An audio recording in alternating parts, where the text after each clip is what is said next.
नमस्कार. अंतरंग नाट्य चळवळ नाशिक सहर्ष सादर करत आहोत पल्लवी पटवर्धन लिखित आणि दिग्दर्शित घुसमटे. संगीत आणि छायांकन ऋतुगंधा पटवर्धन. यातले अभिवाचक आहेत रेखा केतकर, श्रीराम गोरे, विजय जगताप, पल्लवी पटवर्धन आणि मी रश्मी पवार. तर सादर करत आहोत घुसमटे.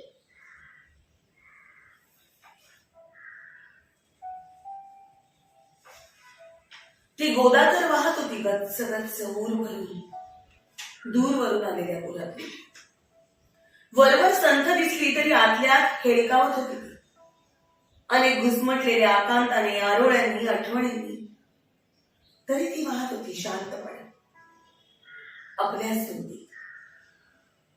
तशी तर ती रोजच वाहते, तिला सवयच आहे सगळंच आपलंसं करून पुढे सरकत राहणे. गोदेचा काठ हल्ली रोजच दुधानं सजलेला असतो मोक्ष प्राप्तीसाठी. काही श्वास कायमस्वरूपी थांबले होते त्यासाठी. कित्येक जळणाऱ्या चितांचा आकडाच नव्हता. त्या फक्त आगीच्या ज्वाळांना स्वतः घेऊन राख होत होत्या. तिथे सर्वत्र पसरलेला एकच गंध होता, तो एकत्र स्पर्श होता मला.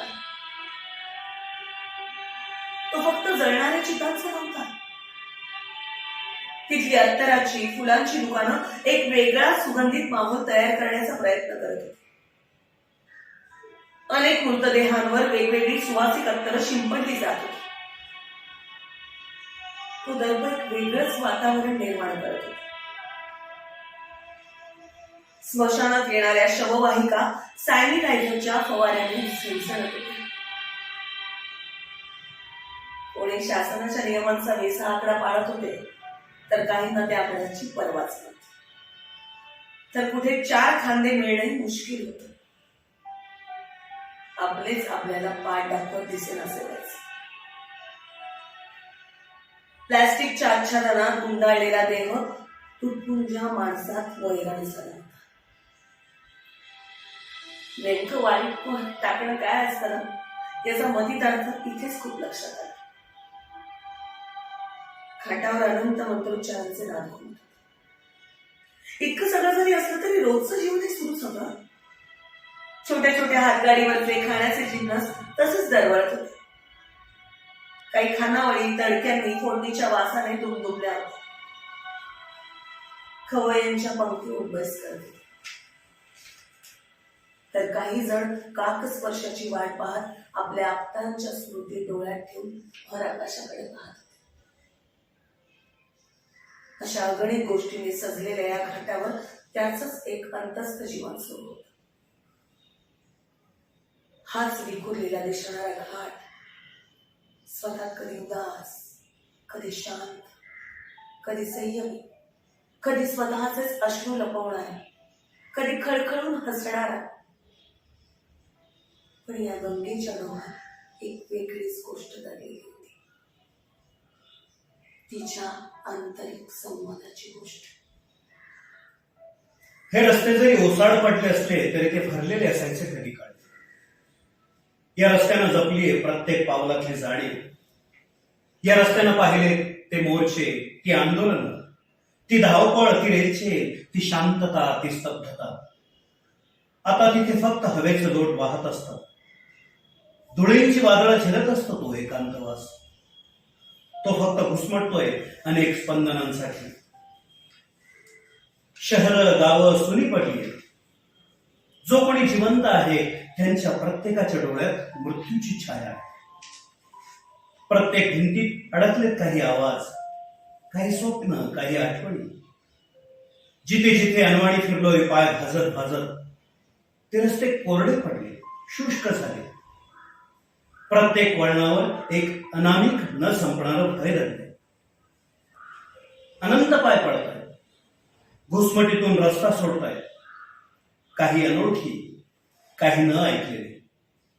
पावलं वाटा शोधतायत. न जमीन, न आकाश. डोळ्यात फक्त घर आहे नात्यांचं जे सारखं बोलावतंय. शाळा निर्जीव अवस्थेत पडल्या. जगण्याची उमेद देणारे ते छोटे छोटे जीव कोमेजून गेले. पुस्तकातल्या बऱ्याच अंधारात लपून बसले. ती दंगामस्ती, ते बालपण कुठेतरी हरवलं. शाळेचा मार्ग, मैदानं आणि प्रत्येक वर्ग मुलांना शोधत अज्ञानात फिरतोय. किती आणि काय काय शिकून गेले हे वर्ष. त्यानं आपल्याला स्वतःतच डोकवायला लावलं. खूप हिरावता हिरावता प्रत्येक वळणावर एक वेगळी ओळख करून देत गेलं. जे होतं कधी मनानं, शरीरानं दूर, ते अंतर विरत गेलं. जिथे जाण नव्हती ना, तिथे जाणीवा जागे झाल्या. मुखवट्यांच्या घुसमटीत बंदिस्त चेहरे बाहेर पडले. काही तसेच तर काही उन्मुक्त. आपण दाखवत दाखवत जगतोय निभावणं. कोण आपलंय, कोण परकय. आज जरी सगळं थांबलंय, पण वेळ नाही. इथे काहीच निश्चित नाही. ना तुम्ही, ना तो, ना आपण. ती प्रत्येक घटकाला स्वतःला शिवत शिवत चाललीये काळाच्या चक्रात फिरता फिरता. माहित नाही कधी थांबणार आहे सगळं. खरं तर प्रत्येकाचा एक काळ असतो जगण्याच्या उमेदीचा. पानातलं लोणचं जसं जेवणाचा आनंद वाढवतो ना, तशीच आपली काही माणसंही या चवीबरोबर जगण्याची ऊर्जाही आपल्याला देते. हो ना?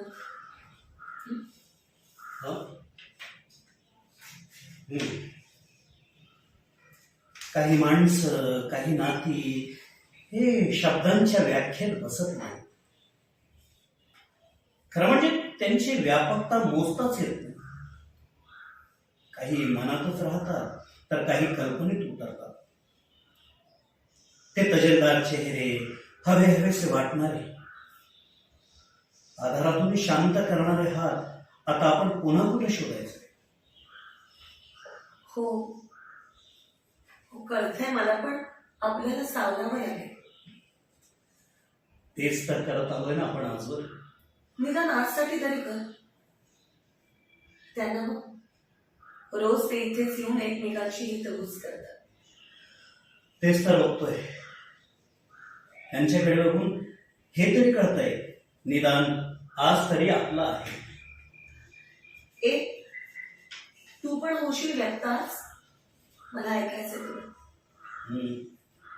करतो प्रयत्न, पण मग तुलाही व्हावं लागेल व्यक्त. हो हो, होईल ना. पहिले तू हो, मग मी आपोआपच व्यक्त होईल. आपल्या इनर स्पेस मध्ये कधी डोकावून पाहिलं तर अशी बरीच माणसं, ठिकाणं, वस्तू असतात जी आपल्या काळजावर कोरलेली असतात. किनाऱ्यावर बसल्यावर प्रत्येक लाटेच्या आवेगात जन्म घेणारे शब्द जसे मोहकता दर्शवतात, तसाच मध्यरात्रीचा समुद्र एकांतात आक्रोश करताना आपल्याला धस्स करून जातो. आणि नदी तिच्या संथ वाहण्यानं आपले आर्त विचार अजून प्रगल्भ करते. पण ती माणसं, त्या जागा, त्या वस्तू, त्यांच्यातली सजीवताच आपल्याला नकळत आंतरिक ऊर्जा देत असते सदैव. खरं तर ज्यांचे आवाज काही केल्या आपल्या आतून पुसले नाही जात. कधी कधी ह्या दीर्घ सावऱ्यांच्या गणित आपल्याला कळतच नाही. खरं तर ती साठवलेली असते आपल्या गच्च.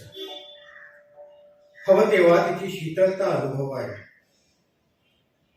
आपल्या आयुष्यातील काही मोजकी माणसे तशीच असतात, अगदी सावलीसारखी. कधीही आपण त्या छायेच्या स्वाधीन होऊन विसावा घेऊ शकतो. सावल्या तसाच राहतात गडद, आठवणीत गच्च करणाऱ्या. कारण त्यांचं एकच काम, आपल्याला सुख आणि आनंद देणं. कालांतरानं आपण खूप जास्त पुढे निघून येतो. सावल्या मात्र आपली वेड्यासारखी वाटच घेत असतात. मग सिमेंटच्या जंगलात सावली नावाची गोष्टही हरवून जाते आणि आपल्याला ही तीव्र भयान उन्हाची सवय होते. पावलं पावली फक्त चटके. ते चटके आपण आपल्या आत मुरवून घेतो. कधीतरी गाढ झोप लागते, तेव्हा ती आपल्या हक्काची सावली आपल्याला विचारते, किती सहन करशील हे चटके? ये कधीतरी विश्रांतीसाठी. खरंच आजवर मला हे कोणी विचारलंही नव्हतं याचं भान येत. मग त्या सावलीच्या ओढीनं धावत राहत. पण पण माझी ती प्रेमळ माया देणारी सावली हरवलेली असते. माणसाचं आयुष्य असंच असतं ना, उंच सावलीचा खेळ. खूप संवाद राहून जातात आयुष्यात, फक्त मी ह्या एकच शब्दामुळे. खूप भेटी या भेटीतच राहतात भूतकाळ म्हणून. खरं तर काही फोटो आपल्याला आत डोकावायला भाग पडतात. खूप काही बदल होत राहतात जगराटी, पण ऊन सावली तशीच असते की नाही, मशगूल त्यांच्या खेळात, अगदी अखंड. मला तर आता स्वच्छ दिसतही नाही. सावल्या तर दूरच, भयंकर त्रास होतो. काही गोष्टी स्पर्शाने जाणवतात, पण पण माणसं ओळखायला चष्माच लावावा लागतो ना. खरंय हो. वाढत्या वयाबरोबर बऱ्याच गोष्टी शिकता शिकता आत्मसातही करत गेलो आपण. अनेक चेहरे धुसरून गेलेत आयुष्यात. हो, पण आपण एकमेकांना ठरत दिसतोय ना, हेच सगळ्यात, ह्यातच सगळं मिळालंय. चेहऱ्यावरच्या सुरकुत्या मुखवट्यांपेक्षा खूप आपल्या असतात. अहो, ऐकलं का? या वडाच्या झाडाचं आणि माझं वय सारखंच बरं. आणि हे घर आणि माझ्या जन्मवेळा पण जवळपास सारख्याच. अगदी आईच्या गर्भात होतो ना तेव्हापासूनच आमचं नातं. हो, पण आता पानं कळतात हो त्याची, पिकलीत ना म्हणून. कारण प्रत्येक गोष्टीचा एक कालावधी असतोच ना. आणि निर्जीव वस्तूंचे तसंच असतो. जसे जसे ते जुने होत जातील ना तशा तशा त्या हळूहळू बंद पडतात. मग माणसं त्या वस्तू रिप्लेस करतात. पण माणसांचं तसं नसतं. ती कशी काय रिप्लेस करणार?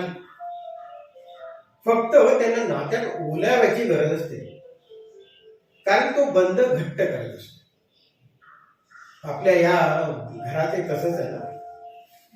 त्याला जितके तडे आणि किडा पडले आहे तितकं आपल्या घराने सोसलंच आहे बरं का. माणसाचं वय फक्त टिकत जात आचारांनी, विचारांनी, देहांनी. मग ते परिपक्व होत. म्हणजे काही पदार्थ बोलल्यानंतर आपल्या जिभेला आनंद देतात ना, तसंच वय बोललेली माणसंही आपल्या जगण्यात आनंदच भरत असतात की. त्यांच्या अनुभवात, विचारांच्या उंचीत, शरीर जरी झुकत गेलं ना वार्धक्यानं, तरी उमेद तितकी तरुण असते ह्या सुटलेल्या तरुणांची. पानं पिकली की त्यांना स्पर्श करतात, नाही पडतात. हा हो, पण त्यांची जीवनगाथा तिथेच संपत नसते हो. ते परत रुजतात, परत अंकुरतात. माणसांचंही तसंच असतं, एखाद्या बळकट झाडाप्रमाणे. मी तर पुसत गेलो ते कोपरे जे फक्त अंधारानं भरले. आणि मग शोधत राहिलो उन्हाचे कवडसे माझ्या उमलणाऱ्या गात्रात. सावलीत नाही नात्यांचे चटके सोसत सोसत खुंकर घालतच होतो की आपण. अशा अगम्य वाटा आयुष्यात तुम्हाला खुणावत असतात, ज्या कधी भरी वाटतात तर कधी भरीव असतानाही पोकळ असतात. आजवर वेचत आलेल्या हळूवार क्षणांच्या आठवणीचं गाठोडं कुठेतरी गहाळ झालंय हो. खूप वेळापासून शोधतीये पण सापडतच नाहीये. खूप रडले, अकांत केला विकार, आणि मग मात्र शांत झोपून गेले.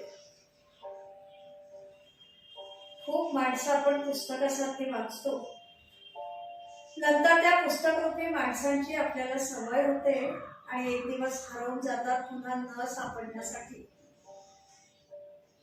हे सगळं आपल्याला ज्ञात असतं ना, पण मन काही स्वीकारत नाही. हा सकाळी उठल्यावर कालच्या सगळ्या गोष्टी आठवणीच्या पुस्तकात उतरवल्या गेल्या होत्या, खूप वेगवेगळे अनुबंध तयार करून. मग कधी कधी ही पानही थकतात जीवन यात्रेत, निश्चित पडतात, पण हास्य देऊन जातात. त्यात खूप काही घडलेलं असतं जे आपल्याला शोधायचं असतं. हे वयाचं ठोठावणं, या अनुभवाच्या प्रकाश यात्रेतून आपल्या अंतस्थ स्थळाचा शोध घेत जाणं हेच तर खरं आयुष्य आहे ना. अगदी खरंय. आता दिसत नाहीत ना अशी माणसं, अशी माणसं जी पोटभर हसायची आणि आम्हालाही खूप हसवायची. आपण स्वतःच खूप अडकून पडलोय. आता कृत्रिम आच्छादनं धारण करावी लागतात, त्यामुळे चेहराच दिसत नाही, फक्त डोळे दिसतात, अनंत वेगवेगळे शोध घेणारे. आता मिळतो जगण्यापुरता श्वास संरक्षक कवचातून आणि कामापुरतं बोलणं. आपण वाचत राहू जोवर शक्य आहे तोवर, कारण आपल्याला वाचायचंय, जगायचंय. आता जन्मापेक्षा मृत्यूच जास्त कळतं. फोन उघडला की फक्त श्रद्धांजल्या आणि आराधनेचा महापूर. प्रत्येक जण शून्यात पाहतोय बधीर अवस्थेतून अदमासहीन अनिश्चित आयुष्य. या खेळाला ना समजण्याच्या पलीकडे नेऊन ठेवलंय सगळ्यांना. काही नाकळतोय, काही जण अज्ञानातच जगताय, काहींनी स्वीकारलाय तर काही स्तब्ध झालेत. ती वेगवान गती अडकली आहे अंधारात. कुठेतरी श्वास थांबलेत, कुठेतरी सुटलेत तर कुठेतरी गुंतलेत. माणसं गमवायची तरी किती हो, जवळची, आसपासची, ओळखीची, ओझरती दिसणारी किती. या प्रत्येक माणसासाठी दुःख करायची लांबी पण कुठली आहे. हल्ली 2 शब्दात डिजिटल दुःख व्यक्त करता येतं. आता माणसांपेक्षा स्मशानात जास्त ओलावली येत अश्विनी, कारण आपल्याच माणसाला आपण निरोपही देऊ शकत नाही. किती सांगणार स्वतःला सकारात्मक राहा, मग ती खदखदून हसणारी माणसं शिकवलेली आपल्याला दुःख गिळायला. खरंच आयुष्य हे स्वतःला घडवत जाण्याचं प्रशिक्षण केंद्र आहे. एखादी गोष्ट सुरुवातीला तुम्हाला भीती दाखवते, हळूहळू तिची सवय होते, नंतर तीच गोष्ट बरोबर घेऊन आयुष्याच्या वाटा आपण चालत राहतो अनंत काळापर्यंत. अनेक वादळं आयुष्यात येतात तेव्हा काही झाडं अगदी जशीच्या तशी उभी असतात, कारण ते संघर्ष करत असताना त्यांची मुळं अजून खोल रुतत, एकमेकांशी असलेलं नातं अजून घट्ट आणि सशक्त बनवतं. माणसांचंही अगदी असंच असतं, अगदी झाडांप्रमाणे.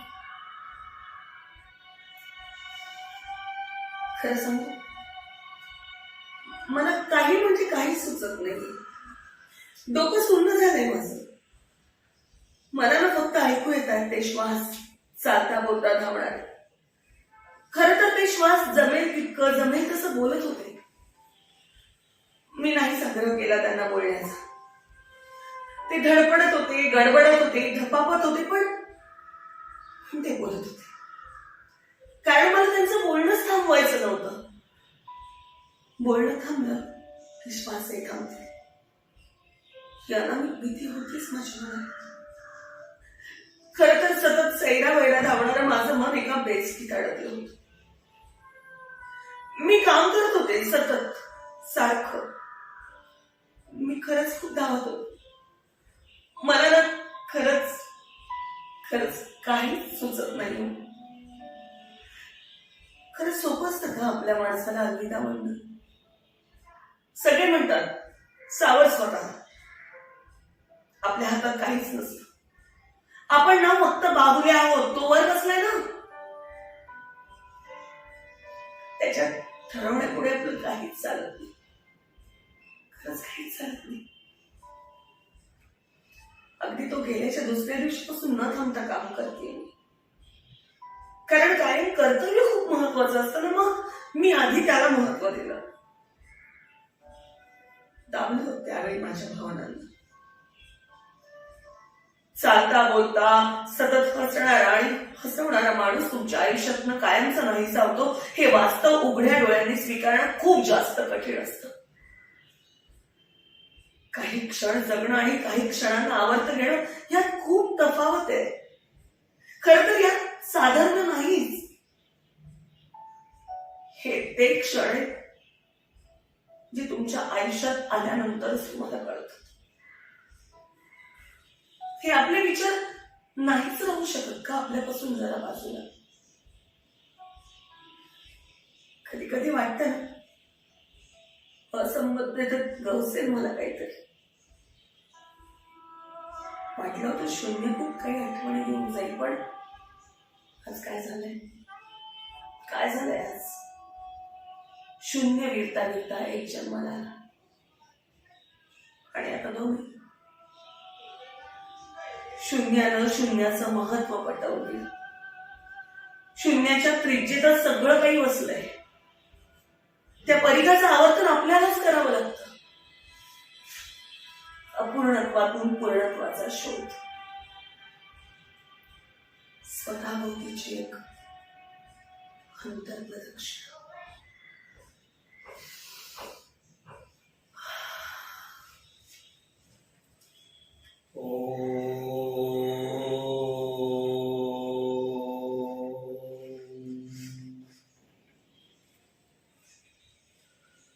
आज ऊर भरून श्वास घेताना आत खूप गच्च वाटतं.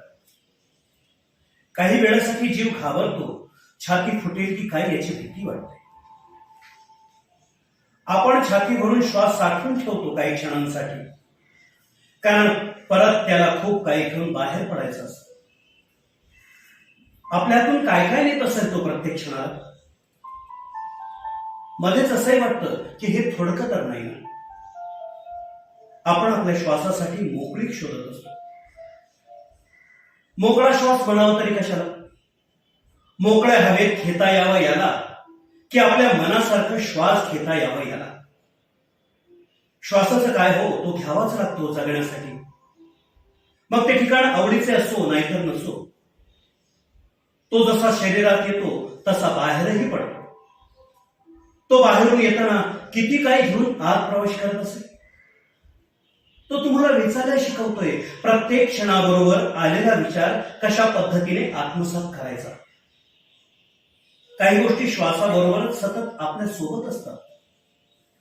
कित्येक श्वास तडफडत जगत असतात इतर श्वास जगवण्यासाठी. ही प्रक्रिया वाटते तितकी सोपी नाहीये. काय काय सोसलं असेल त्या श्वासाने. त्यांचंही शोषणच झालंय अनेक ठिकाणी.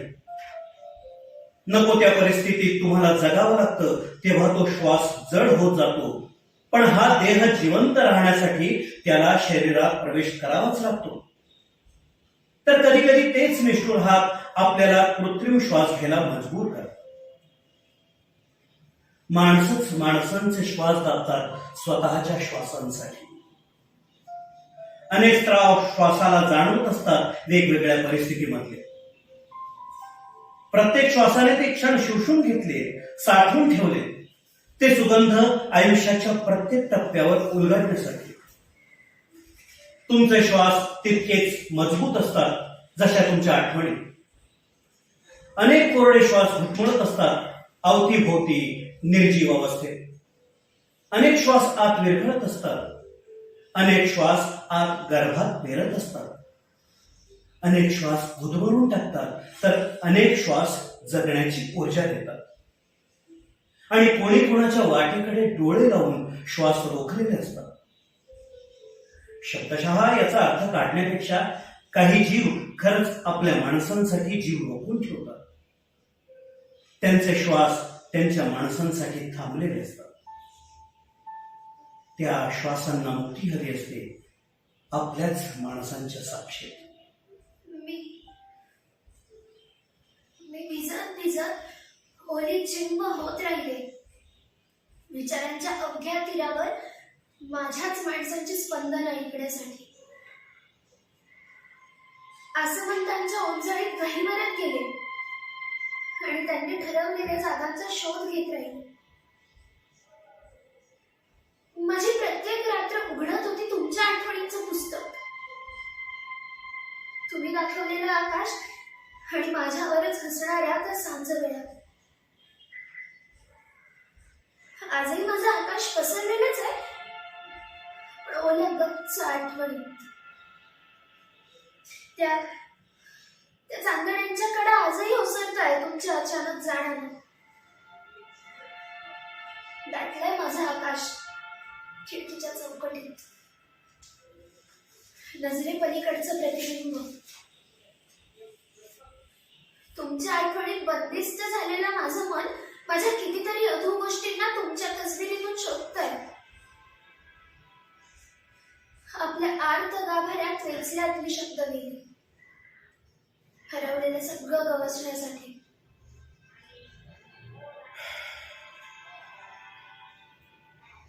क्षणाक्षणाला बदलणाऱ्या आपल्या आयुष्यात क्षणही अपुरे पडतील अशी बोलणं आली. आतापर्यंत अनेक पॉज आयुष्यात पाहिले चालता पॉज घेत घेत आपण आपलं आयुष्य जगतच असतो की, पण हा पॉज बराच लावलाय आणि तो प्रत्येकाला घेऊन चाललाय गतकाळात. आज जे जगतोय ते मारून उठून का होईना जे आयुष्य आम्ही जगलोय लहानपणी. आणि ते म्हणजे 7च्या आत घरात ते सगळंच अखंड शिस्तीचा आमची पिढी जगली आहे. काळ बदलला तशी जीवनशैलीही बदलली, जगण्याच्या पद्धती बदलल्या आणि मग आम्हीही बदलत गेलो. तो धाक, ते अखंड प्रेम सगळंच विरत गेलं. छोट्या गावाचं शहर झालं आणि शहराचं महानगर झालं. सगळ्याच आवडीनिवडी बदलल्या. गर्दी गजबज वाढतच गेली. प्रचंड गर्दीत माणूस एकटा पडायला लागला. स्पर्धा वाढत गेली, चढाओढी वाढल्या. प्रत्येक क्षणाला त्याला सिद्ध करायला लागलं. डिजिटलायझेशन झालं मनाचंही आणि मेंदूचंही. जुन्या विचारांच्या थप्प्या गळून पडल्या. आमच्या पिढीला मात्र खूप जुनही जगता येत नाही आणि फार नवं जगता येत नाही. आम्ही मध्येच अडकलोय, ना उस पार ना इस पार. गंमत आहे खरी, म्हणजे आम्ही सगळे चढ उतार पाहिले. आम्ही स्वीकारत गेलो नवं, पण शिकतही चाललोय. पण आयुष्यात आलेली स्तब्धता तुम्हाला आत्मचिंतन करण्यास भाग पाडते. ज्यांना ज्यांना या शब्दतेचं महत्व खरंच कळतं ते विचारांचं शुद्धीकरण करून घेतात. त्यानंतर एक नवं जग तुम्हाला दिसतं ज्यावर तुमची कधीही दृष्टी पडलेली नसते. विचार मंथन हे तुम्ही आत्मसात केलेल्या गोष्टींमधून माणूस घडवण्याचं काम करत असतं. ती स्तब्धता तुम्हाला नीट ठेवते एका भयान शांततेत. एका गच्च अंधाराकडून प्रकाशाकडे जाणाऱ्या प्रवासाची ओळख करून द्यायला. सगळं काही स्वच्छ सुंदर डोळ्यांना दिसत असतं, तरी तुम्हाला छिन्न विछिन्न आंतरिक रस्त्यावरून चालवत असते ती स्तब्धता. जन्मापासून सुरू झालेल्या या जीवनचक्रात याचं पण एक पर्व असावं नाही. अनंत गोष्टींची नव्यानं पुन्हा ओळख होत जाते यार. जे हवं आयुष्य असतं अगदी त्याच्या पलीकडचं सगळ्या रंगांचं घट्ट मिश्रण असते ही स्तब्धता. त्याच रंगांचं वैशिष्ट्य आपण साधारण जाणत असतो, पण त्याची ओळख सखोल करून देत असते ती. खर तर खूप खडतर आहे सगळं. काही चालतायत यार, काही थांबले तर काही कायमचे संपलेत. अनेक आवाज तुम्हाला आता स्वच्छ ऐकू येऊ लागले. ज्या आवाजांना आपण दुर्लक्षित केलं होतं आता ते ओळखीचे वाटू लागले. अनेक शब्द जे रोजच्या आयुष्यात आपण नेहमीच वापरायचो त्याला महत्व आलंय. आपण जरी अबोध झालो असलो तरी कितीतरी गोष्टी तुमच्याशी स्वतःहून गप्पा मारायला लागल्या आहेत. काही बदललंय, काही तसंच आहे. मी या शब्दात अडकलेले मी लहान थांबा अतिशय त्रासदायक ठरलाय. पण मी मध्ये कुठेतरी आम्ही दडलाय याचा मीला पत्ताच नाही. आम्हीला सगळं कळतंय म्हणून तो पुढे सरतोय. गतकाळापासून वर्तमानातले क्षण जगता जगता भविष्याचं उजळपण ही स्तब्धता आपल्याला दाखवत सुटली. जे जगलोय, जे पाहिलंय, ज्या संस्कारात वाढलोय त्याचं हे ठळक स्मरण करून देते ती. आपल्याला आयुष्यात एकांताची पण गरज असते.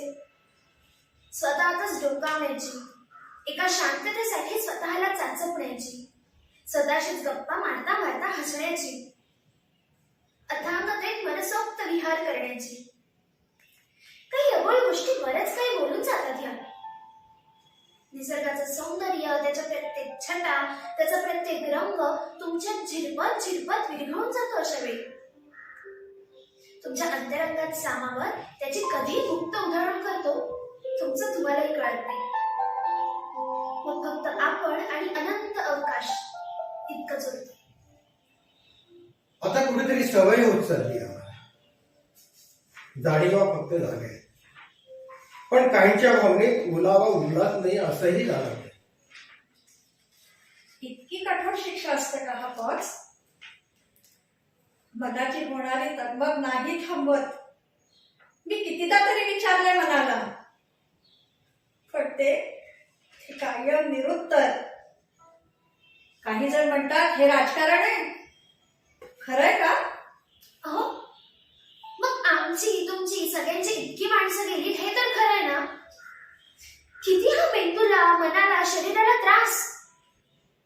मला ना तो उत्साह, तो अल्लडपणा परत आणायचा आहे. पण आहे का ते शक्य?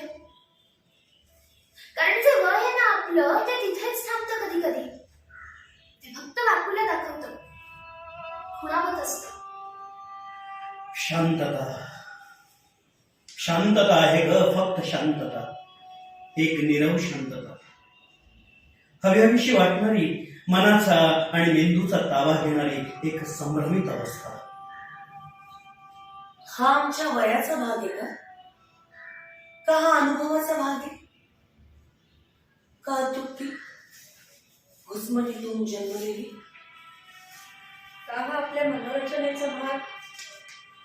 का हा एक शोध असावा? आत्मशोध, पूर्णत्व, काय परिपूर्णता, घुसमट